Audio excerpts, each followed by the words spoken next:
Hello and welcome to MMOFTW for May 10th, 2014. I'm your host, Bill Murphy, and this is the week that was in the top MMO news stories. What upcoming game just entered open beta? When will the Elder Scrolls Online hit consoles now? And just what will founders receive in Warhammer 40k Eternal Crusade? Find out all this and more because this is MMOFTW. WildStar, one of the year's most keenly anticipated titles, whether it's an MMO or not, kicked into Ultra Mega Pre-Launch Hype Mode with the commencement of Open Beta. From now through May 18th, players can get a taste of what Carbine Studios and NCSoft have in store, including playing to level 30, something closed beta testers were never quite allowed. To get things rolling, the Carbine team took to Twitch and made some pretty bold statements about their game. "It's the best damn MMO" is one of the many things that they said. Carbine went a step further and challenged players to try out the game and prove them wrong. Bethesda has confirmed that the console version of Elder Scrolls Online will be delayed until sometime in late 2014. The delay was explained as a way to give the development team more time to adjust the title to the unique aspects of integrating systems to a console. To compensate console players, Bethesda is coaxing them into ESO now with the enticement that any who join the PC version before the end of June will be able to transfer their characters to the console of their choice. This prevents players from having to purchase the game twice. In addition, for $20, console players will be able to upgrade their version to the digital deluxe version. Bethesda is eyeing the end of 2014, as stated, for the release on both the Xbox One and PlayStation 4. The latest Warhammer 40k Eternal Crusade newsletter has been sent out, and in it, the development team talks about how they plan to build a game that players are looking forward to playing. To assist them, they will be launching a new website which will allow founders to make a real impact on the development process. Founders will have access to a special part of the new website where they can participate in polls and have direct access to and have conversations with the development team, as well as early modules that predate the final release of the game, much like Star Citizen's approach to the founders' access. Now, all this is coming up later this summer.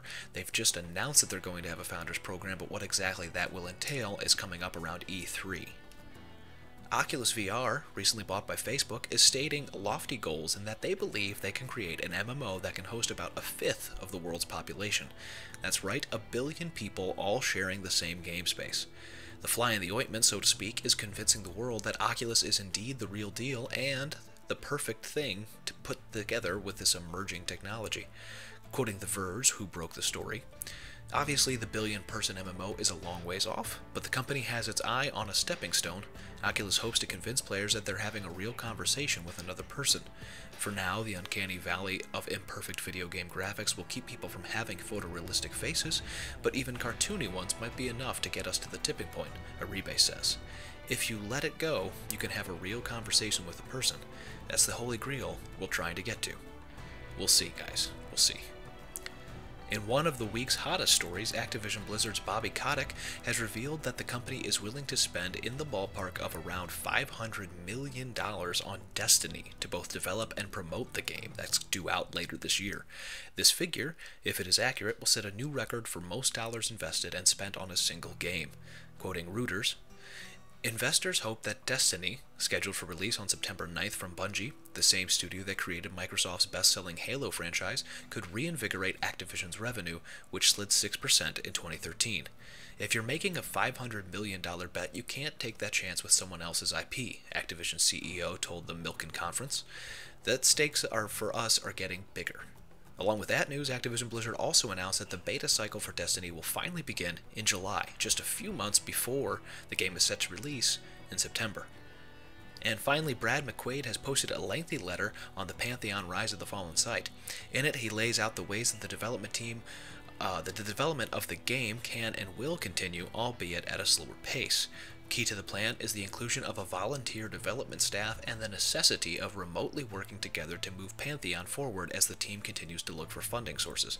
Now, this isn't unheard of in the indie MMO world. In fact, a game that we're all looking forward to, Origins of Malu, is actually completely volunteer staff right now. Everybody has a stake in the company, but there's nobody getting paid for it until they ship a product. So this isn't something that's completely unheard of.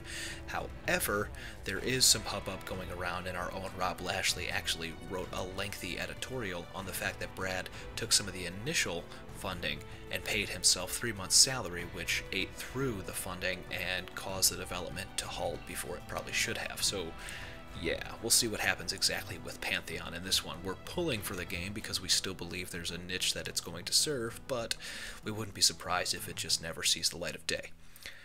That does it for this week's top MMO and RPG news stories. Don't forget to follow us on Facebook, Twitter, YouTube, and Twitch at MMORPG.com without the dot. You can also find me on Twitter at TheBillMurphy. Thanks for watching. See you next week. And as always, don't let a bad pug get you down.